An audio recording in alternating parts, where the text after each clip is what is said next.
Hello, I hope you are here to improve your vocabulary. In this video, we are going to see how to pronounce this word and its meaning and its use in sentences. This word is pronounced as inauguration. Inauguration. Let's say its meaning.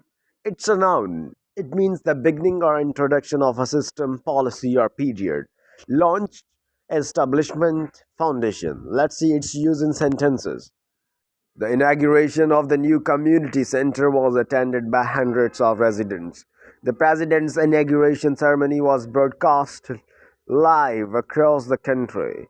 During the inauguration, the mayor outlined her plans for the city's future. The inauguration of the art exhibition featured a speech by the renowned artist.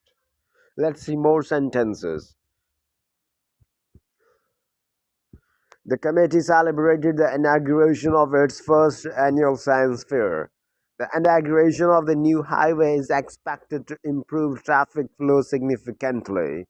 His inauguration as the head of the department marked a new era of leadership. The university held an official inauguration for its state of the art research facility. Thank you for watching and keep learning English with me. Don't forget to subscribe my YouTube channel.